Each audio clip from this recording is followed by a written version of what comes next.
اعوذ باللہ من الشیطان الرجیم بسم اللہ الرحمن الرحیم السلام علیکم ورحمۃ اللہ وبرکاتہ۔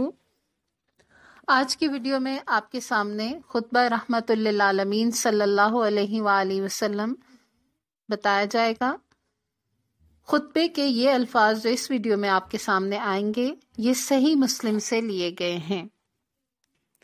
ان الحمد للہ نحمدہ ونستعینہ من یہدہ اللہ فلا مضل لہ ومن یضلل فلا ہادی لہ واشہد ان لا الہ الا اللہ وحدہ لا شریک لہ واشہد ان محمدا عبدہ ورسولہ اما بعد فإن خیر الحدیث کتاب اللہ وخیر الہدی ہدی محمد صلی اللہ علیہ وسلم وشر الامور محدثاتها وکل بدعۃ ضلالہ۔ یا ایہا الذین آمنوا اتقوا اللہ حق تقاتہ ولا تموتن الا وانتم مسلمون۔ یا ایہا الناس اتقوا ربکم الذی خلقکم من نفس واحدہ وخلق منها زوجها وبث منہما رجالا کثیرا ونساء واتقوا اللہ الذی تساءلون بہ والارحام ان اللہ کان علیکم رقیبا۔ یا ایہا الذین آمنوا اتقوا اللہ وقولوا قولا سدیدا یصلح لکم اعمالکم ویغفر لکم ذنوبکم ومن یطع اللہ ورسولہ فقد فاز فوزا عظیما۔ اس کا ترجمہ یہ ہے، بلا شبہ سب تعریفیں اللہ کے لیے ہیں، ہم اس کی تعریف کرتے ہیں، اس سے مدد مانگتے ہیں۔ جسے اللہ راہ دکھائے اسے کوئی گمراہ نہیں کر سکتا، اور جسے اپنے در سے دھتکار دے اس کے لیے کوئی راہبر نہیں ہو سکتا۔ اور میں گواہی دیتا ہوں کہ معبود برحق صرف اللہ تعالیٰ ہے، وہ اکیلا ہے، اس کا کوئی شریک نہیں۔ اور میں گواہی دیتا ہوں کہ محمد صلی اللہ علیہ وآلہ وسلم اس کے بندے اور اس کے رسول ہیں۔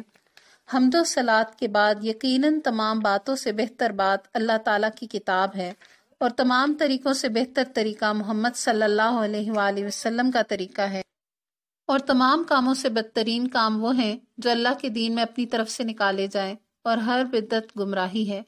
اے ایمان والو، اللہ سے ڈرو جیسا کہ اس سے ڈرنے کا حق ہے، اور تمہیں موت نہ آئے مگر اس حال میں کہ تم مسلمان ہو۔